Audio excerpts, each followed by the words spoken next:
느헤미야 9장 1절에서 5절 말씀 738페이지입니다. 느헤미야 9장 1절에서 5절 말씀 중에서 1절부터 3절까지만 제가 읽겠습니다. 1절부터 3절까지 읽습니다.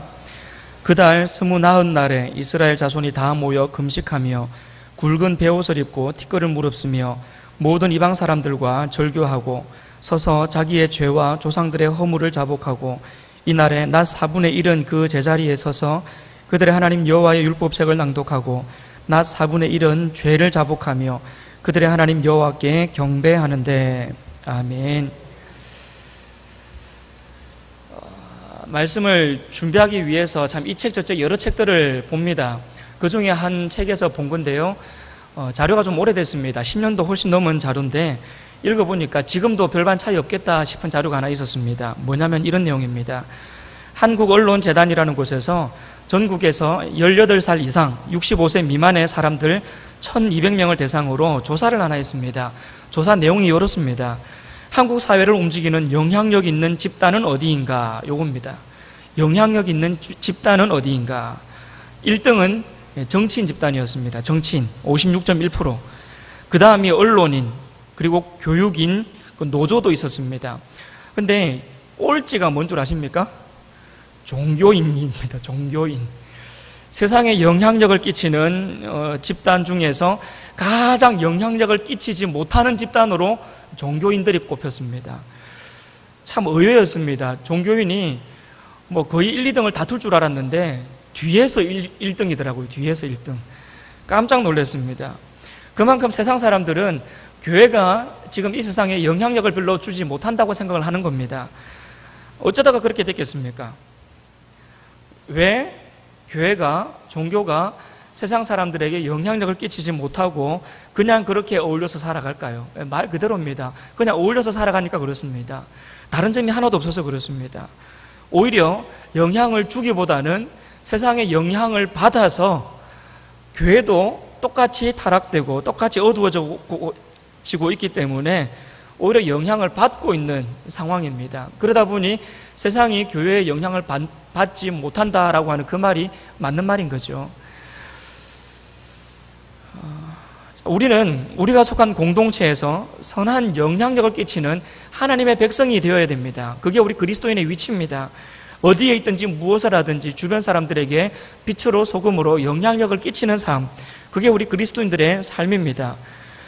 그래서 이 선한 영향력을 끼치는 삶이 얼마나 중요한지, 우리가 어떻게 하면 그와 같은 선한 영향력을 끼치는 그리스도인이 될 수 있는지를 좀 살펴보려고 합니다.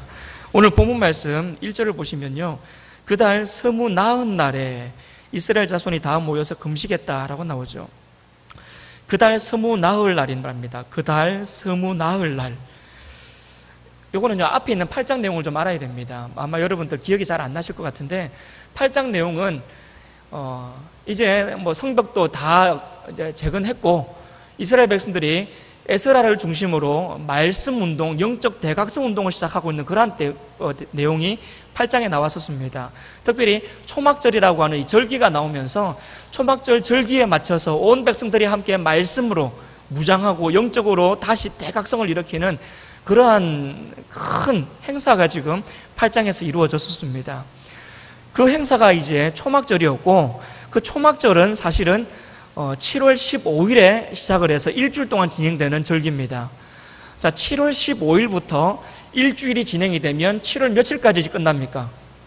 15일부터 시작해서 일주일이면 22일이면 끝납니다. 22일이면 초막절 행사가 끝납니다. 근데 오늘 본문 말씀을 보시면 29날이랍니다. 20 며칠입니까? 4일입니다. 24일이에요.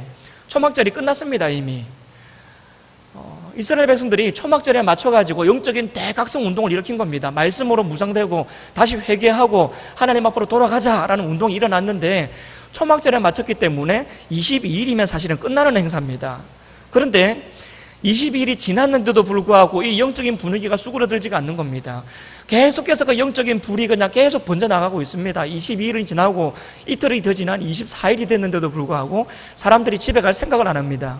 전부 다 모여서 하나님의 말씀 들으려고 그러고 모여서 금식하고 기도하기 시작하면서 자기들의 죄와 자기 조상들의 죄까지도 다 하나님 앞에서 회개하기 시작하는 겁니다. 여러분, 이게 부흥이죠. 이게 부흥입니다. 사람 숫자가 조금 더 많아지는 게 부흥이 아니고 이러한 영적인 대각성이 일어나서 내 생각이 바뀌고 내 삶이 바뀌고 내 습관이 바뀌고 나의 모든 머리끝부터 발끝까지 나의 모든 전 인격이 다 하나님 앞에서 새로워지는 것, 이게 부흥이죠. 그런 부흥의 역사가 지금 이 이스라엘 민족들에게 일어나고 있는 겁니다. 22일에 분명히 끝났어야 될 집회인데 이어졌다. 이게 참 중요한 의미가 있습니다. 보통 사람들이 하나님 앞에 나와서 은혜를 받습니다. 우리 학생들 같은 경우는 수련회 가서 은혜를 많이 받죠. 목이 터져라고 기도하고 찬양하고, 수련회 갔다 오면 목이 쉬어가지고 헥헥거리고, 우리 애들 주로 그러지 않습니까? 그런데요, 수련회 갔다 오면 어떻게 됩니까? 수련회 갔다 오면 그날부터 엄마하고 싸우기 시작합니다. 그동안 실컷 놀다 왔으면 이제 공부 좀 하라 그러고, 애들은 내가 놀다 왔냐고, 내가 은혜 받고 왔는데 그러고 이제 싸우기 시작하는 거죠. 이제 그러면서 이제 은혜가 홀라당 없어지는 겁니다. 분명히 어제까지, 오늘까지 수련회였는데 오늘 저녁부터 은혜는 온데간데 없어지고, 내일부터는 다시 수련회 가기 전이나 수련회 갔다 온 후나 하나도 다를 바가 없이 그냥 그렇게 흘러갑니다. 뭐 다 여러분 경험해 보셨지 않습니까? 뭐 애들뿐만 아니라 우리도 다 그렇죠. 주일마다 마찬가지입니다. 여러분, 주일에 와서 예배 드리면서 하나님 앞에서 오늘 정말 은혜 많이 받았다 생각하는 주일이 있습니다. 예, 그런 날이 있어요. 그런데 예배 때 그렇게 은혜 받았는데, 은혜 받았으면 그 은혜가 며칠이나 가든가요? 며칠이나 가면 다행이죠. 그죠? 며칠이나 가면 다행이죠. 예배 끝나고 내려가다가 싸우잖아요, 식당에서. 그러니까 이게 은혜가 지속된다는 게 쉬운 일이 아닙니다. 그런데 부흥이 일어나니까 그 은혜가 지속이 되려는 겁니다. 그리고 예배가 끝났음에도 불구하고 또 다른 다음 예배를 사모하더라는 거죠. 또 다음 예배가 언제 드리나, 또 다음 하나님의 말씀은 언제 임하나, 또 다시 하나님 앞에 나가서 어찌 기도를 할까, 이런 생각들이 자꾸 드는 겁니다.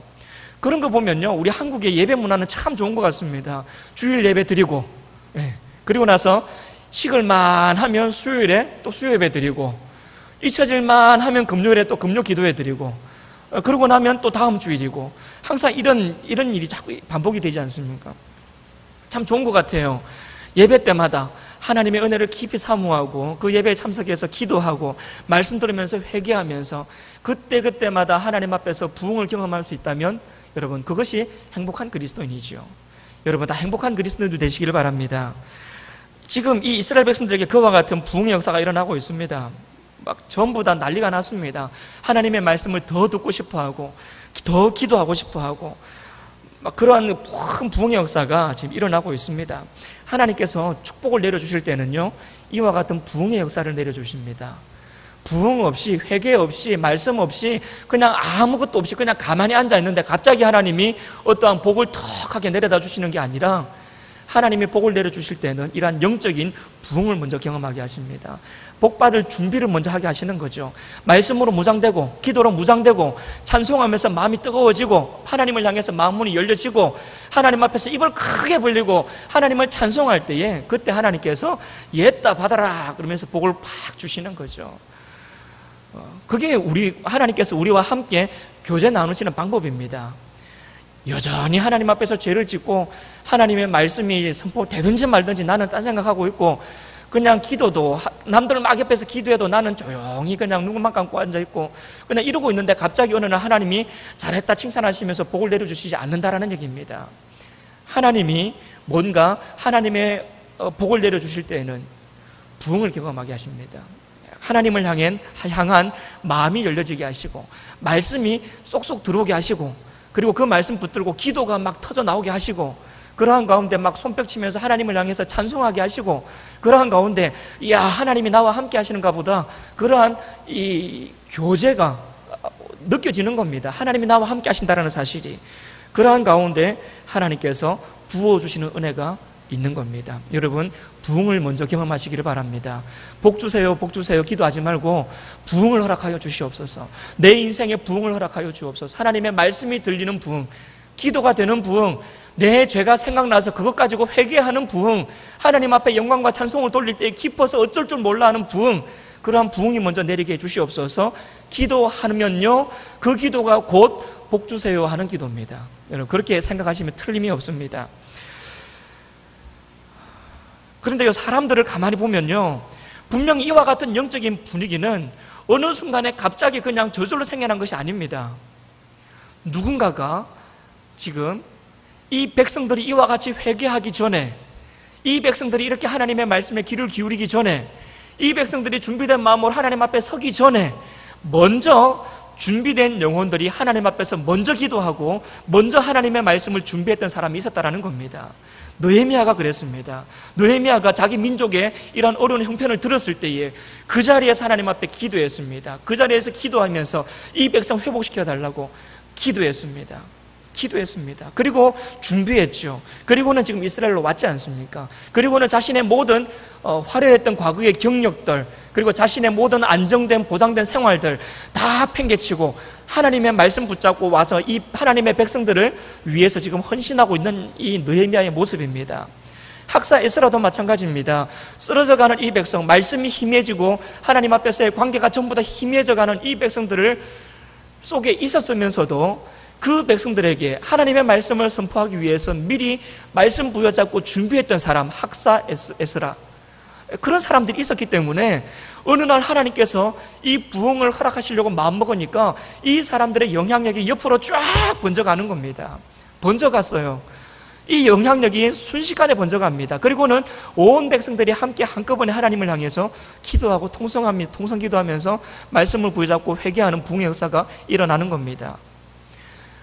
선한 영향력을 끼치는 그 몇몇 사람, 여러분, 그 사람들이 불을 지피니까요, 공동체 전체가 다 난리가 나는 겁니다.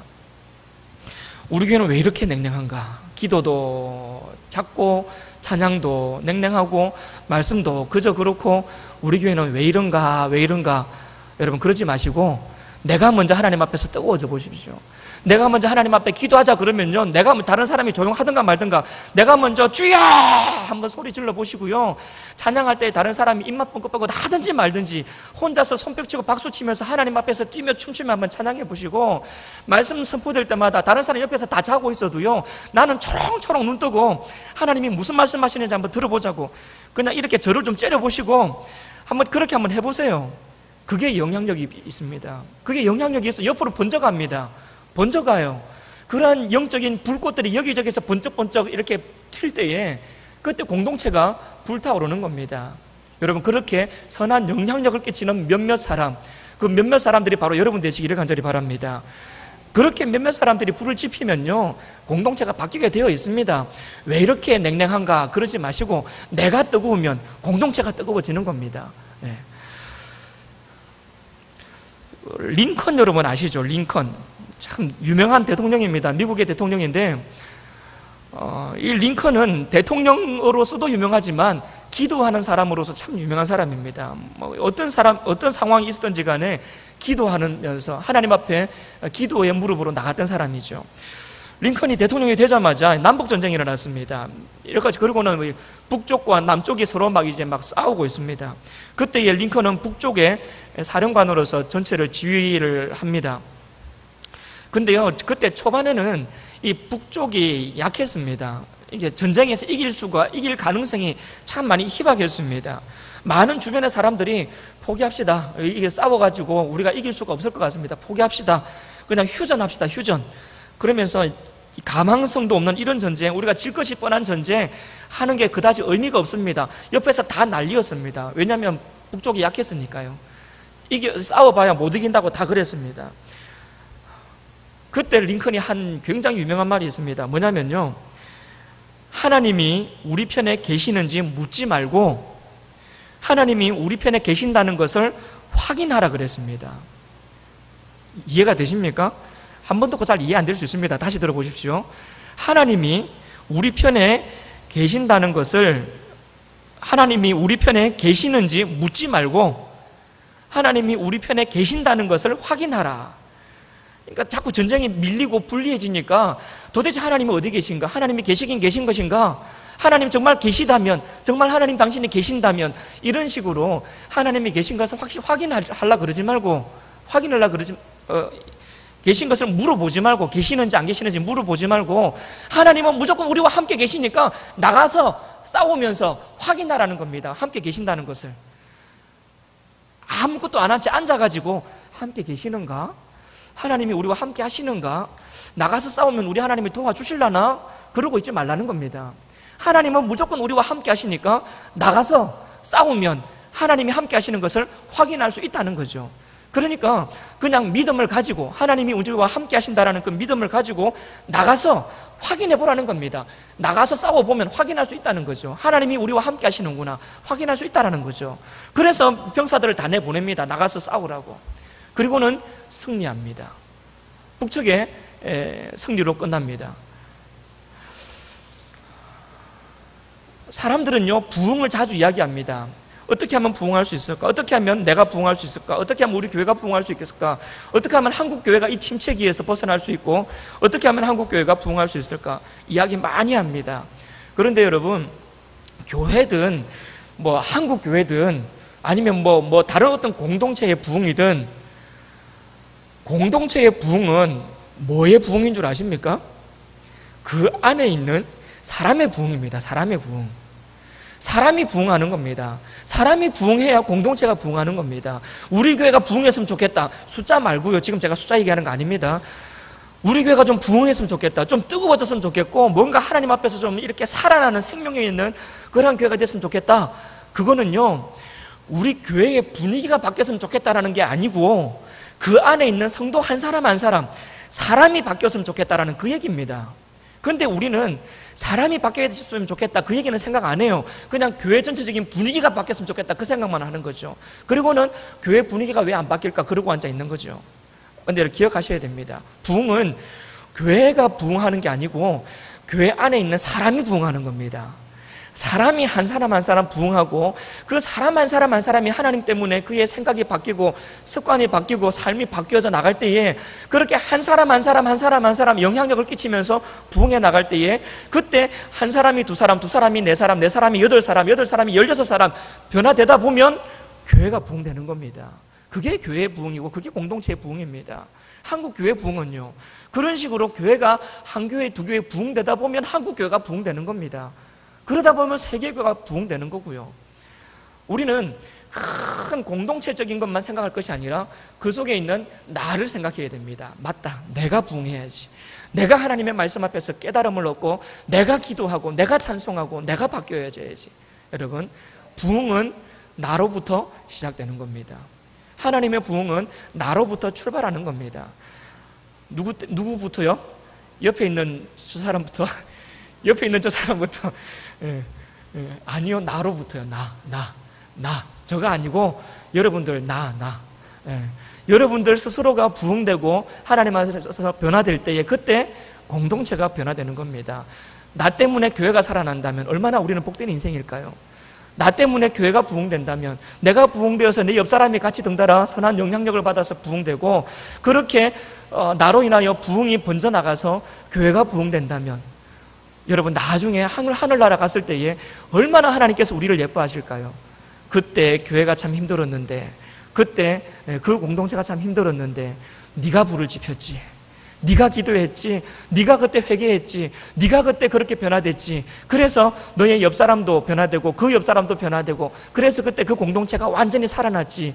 너가 잘했어. 네가 잘했어. 야, 하늘나라 가서 여러분 그런 칭찬 받을 수 있다면 얼마나 기쁘겠습니까? 진짜 기쁘겠죠. 여러분, 그렇게 천국 가서 칭찬받는 여러분 되시기를 바랍니다. 하나님이 함께 하실 때에 우리 삶 속에 부흥의 역사가 일어납니다. 결국은 하나님이 내 삶 속에 함께 하실 때에 그와 같은 부흥이 일어나는 거죠. 하나님이 함께 하시는다는 것을 우리가 하나님이 어디 계십니까? 내 인생 속에도 계십니까? 라고 물어볼 게 아니라, 하나님 지금 나와 함께 하시는 건 내가 믿습니다. 그리고는 뛰쳐나가서 하나님의 이름으로 무슨 일이든지 담대하게 행하고, 그리고 나와 함께 하시는 하나님을 우리가 확인하는 삶을 살아간다면 정말 우리 멋있는 그리스도인들의 삶을 살아갈 수 있을 겁니다. 여러분, 오늘 본문 말씀 1절을 보시면 스무 나흘 날에 이스라엘 자손이 다 모여서 금식을 했다 그럽니다. 금식이 뭡니까? 굶는 거죠. 근데 밥 굶는 건 그냥 굶기만 하는 걸 가지고 금식이라 그러지 않습니다. 그건 굶식이라 그러지. 굶으면서 뭘 해야 됩니까? 기도해야 됩니다. 굶으면서 하나님 앞에 매달려야 됩니다. 그게 금식입니다. 금식하는 게 무슨 의미가 있을까요? 가끔씩 그런 말도 합니다. 기도하려면 배가 든든해야 이거 기도가 되지. 힘이 있어야 기도가 되지. 배가 고프니까 이 정신도 산만해지고 힘도 없어가지고 기도도 잘 안 되더라 그러는 사람이 있어요. 있기는 뭐 그럴 수도 있습니다. 근데 일반적으로 금식하면요, 금식의 의미는 이겁니다. 여러분, 한국 사람 무슨 힘으로 일합니까? 밥심. 그렇죠. 밥심으로 일합니다. 무슨 일을 하려고 그래도 이 배가 든든해야 무슨 일이든지 할 수 있습니다. 그런데 무슨 중요한 일을 앞두고 금식을 합니다. 이게 무슨 의미겠습니까? 밥심을 포기하는 겁니다. 내 힘, 내 능력, 내 재주, 나의 어떠한 것들 다 내려놓는 겁니다. 내 힘으로 할 수 없습니다라는 신앙적인 고백입니다.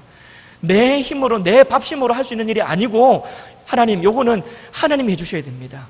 하나님이 해주셔야 됩니다. 그래서 밥을 굶는 겁니다. 그리고 하나님 앞에 매달리는 겁니다. 작은 내 소나기의 작은 힘마저도 다 내려놓는 겁니다.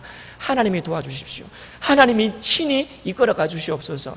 하나님이 해주셔야 됩니다. 철저하게 하나님을 의지하고 나가는 것, 그게 금식입니다. 이스라엘 백성들이 금식하며 나갑니다. 금식하며 나갑니다. 하나님이 이 백성 도와주십시오.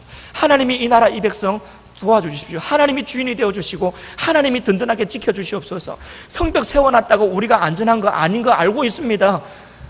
우리가 단체로 다 무슨 군사력을 키운다 그래가지고 우리가 안전하지 못한 거 우리가 알고 있습니다.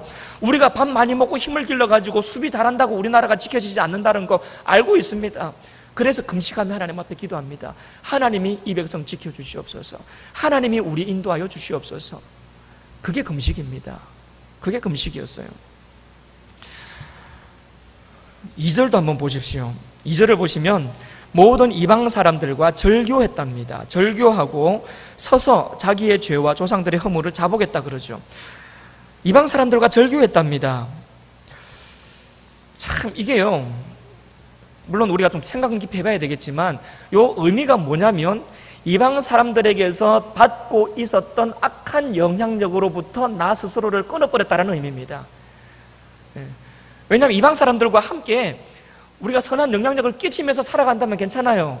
그런데 일반적으로는 선한 영향력을 끼치기보다는 악한 영향력을 받고 사는 게 연약한 우리의 본 모습입니다. 큰 소리는 치죠. 내가 저들을 전도하겠다고, 내가 저들에게 선한 영향력을 끼치겠다고. 맞습니다. 그럴 수 있습니다. 참 정말 대단한 사람입니다. 근데 일반적으로는 영향을 많이 받습니다. 그것 때문에 하나님이 가나안 땅에 이스라엘 백성들 들어가게 할 때도 싹 다 깨끗하게 진멸하라 그랬죠. 왜냐하면 그 사람들의 영향을 받으면 안 되니까. 그래서 싹 다 죽여버리고 아무도 없는 상태에서 이스라엘 백성들이 그 가나안 땅을 차지하라고 이야기했던 겁니다. 그런데 이스라엘 백성들이 그 말씀을 거역하고 그냥 적당하게 남겨놓은 거죠. 남겨놓고 그냥 어울려서 살아버린 거죠. 그러다 보니까 이 우상 숭배하는 그 사람들과 여호와를 섬겼던 이스라엘 백성들과 함께 어울려 살다 보니까 신앙이 짬뽕이 돼가지고 이게 막 하나님을 제대로 섬기는 것도 아니고 그렇다고 안 섬기는 것도 아니고 어중간하게 그렇게 나가지 않습니까? 이방 사람들과 함께 절교했대요. 무슨 얘기입니까?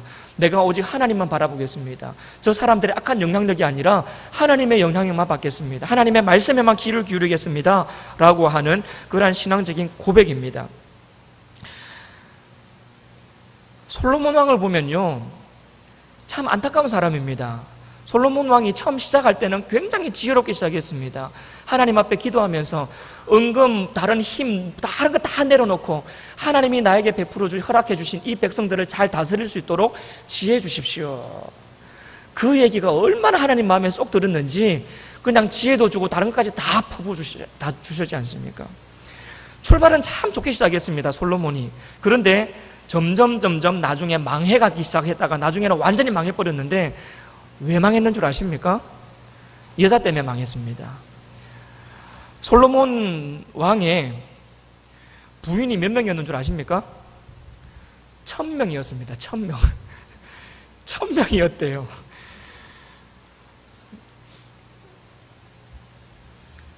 참 대단한 사람이죠. 1000명의 부인을 데리고 살았습니다. 어쩌면 대단히 불쌍한 사람인지도 모르겠습니다. 가끔씩 부부싸움 할 때 보면 한 명 있는 것도 참 힘들고 피곤할 때도 있는데 1000명을 같이 살았으니 얼마나 대단한 사람인지 대단히 불쌍한 사람인지 모르겠지만 가끔 저는 그런 생각도 들어요. 이 솔로몬이 자기 부인들 이름은 다 알았을까 싶은 생각도 듭니다. 이름은 고사하고 얼굴은 다 알았을까? 왕궁을 다니다가 지나다니는 여자가 있으면 저 여자가 내 마누라인가 아닌가 구분을 했을까? 그런 생각도 들어요, 사실은. 근데 구분했겠죠. 지혜가 많았으니까.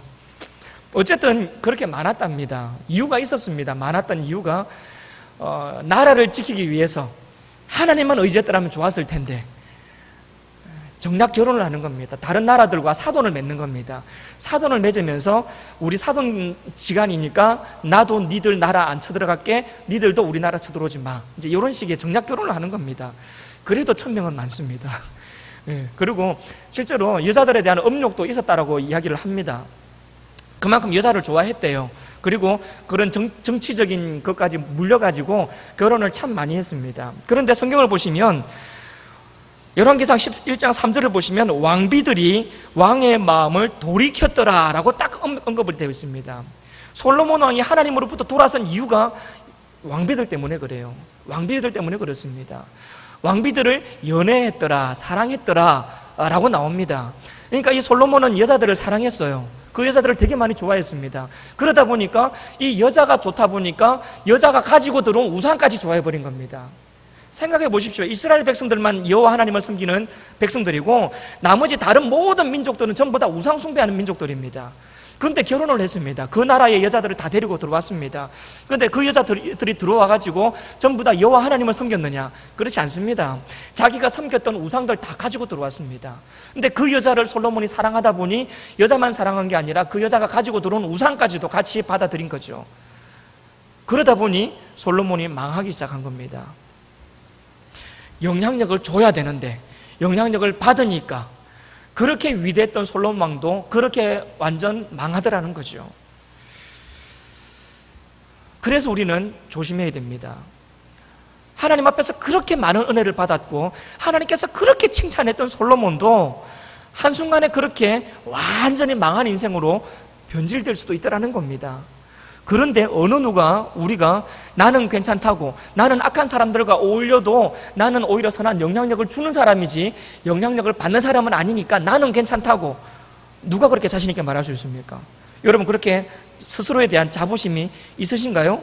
나는 괜찮다고, 악한 사람들하고 같이 어울려도 나는 내 신앙 지킬 수 있다고, 나는 내 믿음 지킬 수 있다고, 그렇게 여러분 자신할 수 있습니까? 교만입니다. 그럴 수 없습니다. 사람이기 때문에, 연약한 인간이기 때문에 알게 모르게 은근슬쩍 이렇게 흡수되어져 갑니다. 영향을 받습니다. 그게 우리 인간입니다. 그래서 하나님 앞에 나와야 됩니다. 하나님 앞에 나와야 돼요. 하나님 앞에 나와서 내 신앙 놓치지 않기를, 내 마음속에 하나님 희미해지지 않기를, 시간이 지나고 세월이 흐를수록 이 속에 하나님 더욱더 분명해지고 선명해지기를, 내 삶이 더욱더 점점 더 주님 닮아가기를, 여러분 그렇게 기도하셔야 되는 겁니다. 그렇게 매일매일 나와서 하나님 앞에 기도하고 하나님의 말씀 들으면서 내 삶을 점검하고 그러면서 기도하면서 회개하고 그렇게 나의 삶을 하나님 앞에서의 삶으로 만들어가는 것, 그게 부흥입니다. 그리고 그렇게 내가 부흥될 때에 비로소 내 주변 사람들이 나로 인하여 선한 영향력을 받게 되는 겁니다. 또 하나 중요한 내용이 있습니다. 2절 뒷부분을 보시면 자기의 죄와 조상들의 허물을 자복하고 라고 나오죠.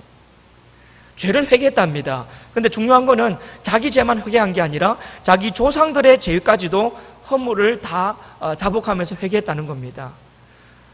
이게 참 대단한 겁니다. 보통 사람들은요, 다른 사람의 죄에 대해서 내가 회개할 생각 별로 안 합니다. 저 사람은 왜 저것밖에 안 되나? 정죄하기를 좋아하죠.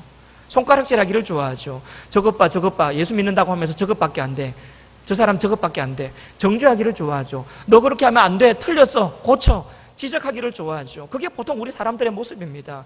그러면서 기도하죠. 나는 깨끗합니다. 나는 깨끗합니다. 물론 뭐 말은 그렇게 안 하더라도 생각을 그렇게 가지고 사는 겁니다. 저 사람은 이게 문제고 저 사람은 저게 문제인데 나는 안 그러니까 나는 괜찮아. 이게 우리 보통 사람들의 마음가짐인 겁니다.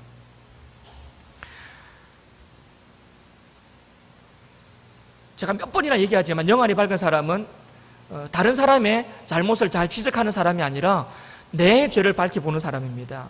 다른 사람의 허물을 잘 보고 판단하고 지적하는 사람이 아니라 내 죄를 정확하게 판단하고 내 죄를 하나님 앞에 나가서 회개하는 사람, 그 사람이 영안이 밝은 사람입니다. 이스라엘 백성들의 속에 부흥의 역사가 막 일어나니까 회개의 역사가 일어나는 겁니다. 내 죄뿐만 아니라 다른 사람의 죄까지도 내 죄인 마냥 내가 회개하고 나서는 겁니다. 내가 회개하고 나서는 거예요. 이게 부흥이 일어나는 그 공동체 속에 나타나는 현상입니다. 지적하고 판단하는 그런 현상이 아니라 내 죄라고 생각하면서 나의 허물이라고 생각하면서 내가 자복하고 통곡하며 회개하는 모습입니다. 다른 사람의 문제까지도 내 마음속에 품고 내가 기도하며 나가는 거죠. 그게 결국은 부흥이고, 그런 분위기 가운데 선한 영향력은 번져가는 것이고, 그래서 나의 부흥이 공동체의 부흥으로 확산되어져 가는 겁니다. 여러분, 우리 속에 이와 같은 부흥의 역사가 일어나기를 간절히 바랍니다. 우리 광주원광 교회 안에 이와 같은 부흥의 역사가 일어나기를 간절히 원합니다.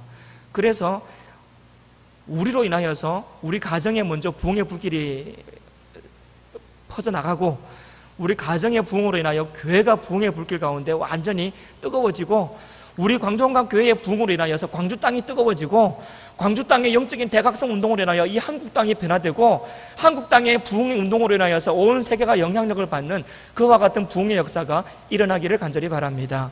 누구로부터 시작됩니까?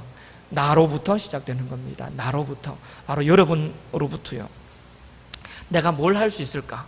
내가 뭘 할 수 있을까? 나는 아무것도 할 줄 모르는데. 여러분, 이게 얼마나 큰 교만인 줄 아십니까? 한번 들어보십시오. 나는 전부 다 할 수 있어. 자, 요게 신앙적입니까? 나는 아무것도 못해. 요게 신앙적입니까? 어렵습니까? 다시 한번 얘기할게요.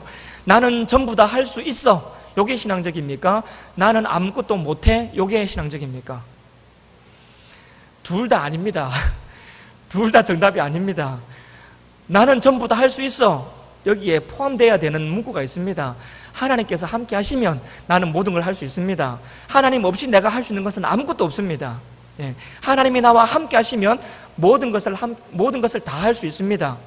나는 아무것도 못해. 이것도 교만입니다. 하나님이 된다 그러는데, 하나님이 함께 하시겠다 그러는데, 내가 함께 할 터이니 해보라 그러시는데, 나는 안 됩니다. 하나님, 나는 못합니다. 나는 아무것도 할 수 없습니다.